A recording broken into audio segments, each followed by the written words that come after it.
4th year on this stage. Yeah. Thank you. Yeah. I am the first part of the diversity part of the program for tonight. For those of you in the back, I'm Mexican. It's not dark. It's my real color. And just so you know that I'm Mexican, I can start talking like this. I am from Mexico. It is so good to be here in front of the white people and making the jokes for you. Wait a minute, let me say that in Spanish. So, how's everybody doing? It's been a year. Thank you, yeah. Some people are like, oh, you're back. Yeah, shut up. Yeah. I'm back with more. Where's my residents? Where's the residents? Yeah. Some in the back? Yay! You haven't made it to the front seats yet. You got some time to go. Just to start off, I celebrated 16 years playing sober. June 21st, made it to 16. Thank you very much. I can't take all the credit. I live in Laguna Beach. I live in the heartstrings of Laguna Beach. If you laugh, you know. Yeah, there's. Laguna Beach shuts down at 9 o'clock at night. There's nothing after that. There's no bars open. There's nothing to do. I will say this, and this is meant to be a joke, so please laugh. My mom passed away in 2020. And you could have thrown an out there. You could have some sympathy. Oh yeah, his mom died. So my mom passed away, and I did for a second, I will admit, I did for a second thought, man, I want to get high. But we're in 2020, in the middle of pandemic, in Laguna Beach, and I'm like, where do you go in Laguna Beach to get drugs? To the beach? But not even the homeless people were out there. And after a while, I started thinking, this is really difficult to try to get drugs. So I remember when I was in my 30s, I did drugs up to the time I was 36, and I had no issue. It was 5 o'clock in the morning, I would jump in my car, and I was resourceful. And I would go out there, but man, during the lockdown, I was like, no, this is not gonna happen. There's no joke there. I just wanted some sympathy about my mom dying. But you bitches did nothing for it. Nothing. No, don't give me the now. It's too late. But, yeah, I know. I was trying to go through it. I was like, these people are having no sympathy for the fact that I was standing up here saying that my mom died. But, no, don't do it now. It's the gay crowd right now. Like, let's support them. No, don't support me. It's over. It's done. My boyfriend's here. Thank you. Some of you know him from last year's jokes. We just celebrated. I love him. Let me say that I love him. We're good. We're about to celebrate 12 years together? 12. Thank you, babe. 12 years together. You guys are not with it. You're like, what's this Mexican doing? Are there any ethnic jokes? I'll get there in a minute. We've been together 12 years. We still don't live together. Oh, what? Yes. What? Oh, yeah, now you're interested. We don't live together. He lives here in Culver City. I live in Laguna Beach. But I have discovered that over the years, there are things that start to... Well, let me start with this. Any long-term couples, anybody? Yeah, how long have you been together? How long? 40 years. Wow. You guys? 36. Okay, so 16 for you? Are you together? Okay.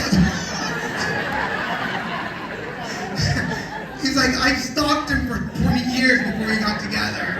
And now we finally made it official. Well, we've been together 12 years, and I just gotta say, like, for us, we're both over 50. I'm 53 years old, in case you're wondering. The guy's like, really? Yeah, here's the ethnic jokes. This is the product of a Mexican that does nothing outside the house. I don't know anything about lawns. I've never worked in a taco truck. There's only one kind of blow machine that I know about.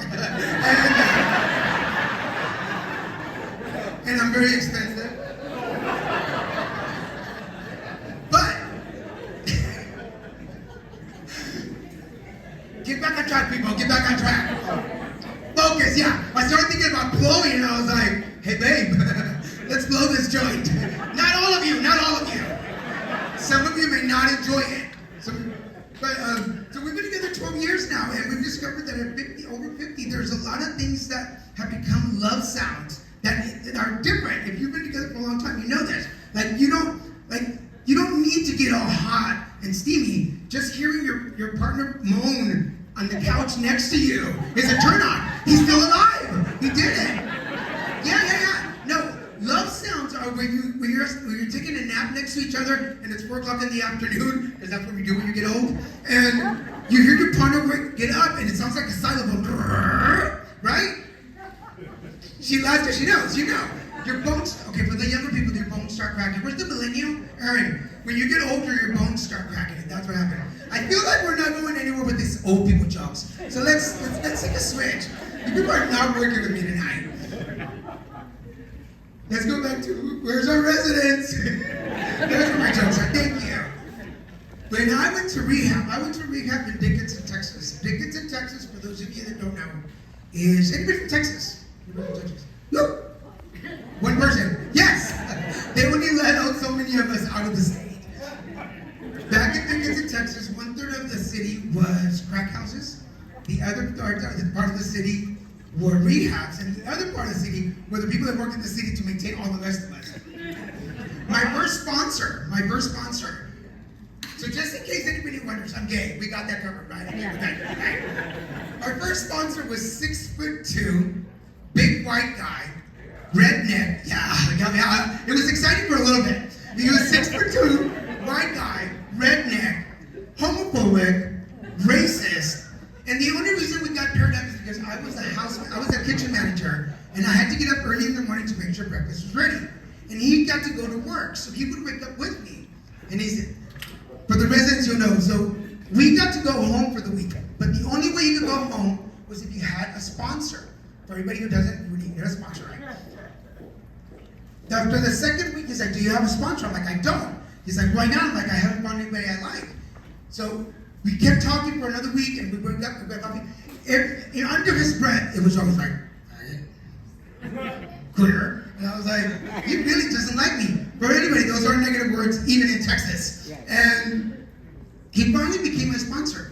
But every morning, we would wake up, and he was the one that pushed me to become funnier and be. I'm just telling you the story because he's the one that pushed me to become the person that I am today. So I'm letting you know, get a sponsor and do better, because man, there's a way out.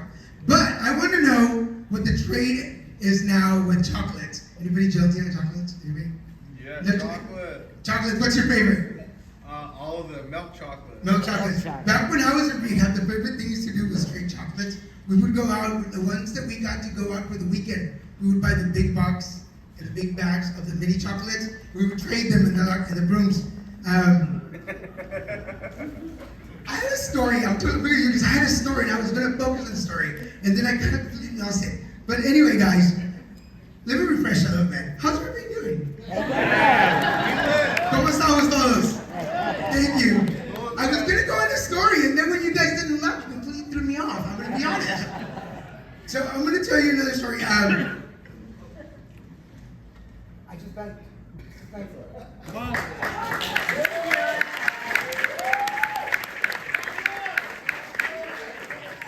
Sponsor, chocolate. I'm going to tell you the truth. The thing is that you come up here and we think we're so prepared. You think we're so prepared, and then your brain kind of goes into a blank, and you start skipping. And this is what happens to me. And this is even funnier than I think it is. It's the fear of being in the same space and remembering all those thoughts. And for anybody who's been here in rehab before, it's just the memory of things. And this really isn't going anywhere funny. I think I just want to relate the story to you guys. It's really cool what you're doing. It's really cool what you're doing, because coming to support folks who are struggling and don't know the way out is really hard to do. But when you have people like you spending your time, spending your money, I'm going to be, okay, here's the serious thing. I was here for the bread. I was here for the bread. And when I walked in and there was no bread, there was no challah bread, I was upset. I wait all fucking year. Pardon my cousin. I wait all year for the bread. And usually they have it in the green room. When I walked in and there wasn't bread, I'm like, I need my fix. And then I was excited because usually I'm the only gay guy in the house. And I was like, yes, I own that one. Because when they hire me, when Cameron calls, he's like, let's check the boxes. Mexican? Check. Gay? Check. And then we have 11 come out. And I'm like, I missed the mark. I totally missed the gay mark today. So next year, expect this in drag. All right. If you forgive the back next year, and I'll come back and drag and do it. Because if you check my Instagram, I told you last year, there are pictures of me in my Sweet 16 dress, and that's still there. So go check it out. All right. I just want to say to the residents, all the best, good luck, the best vibes.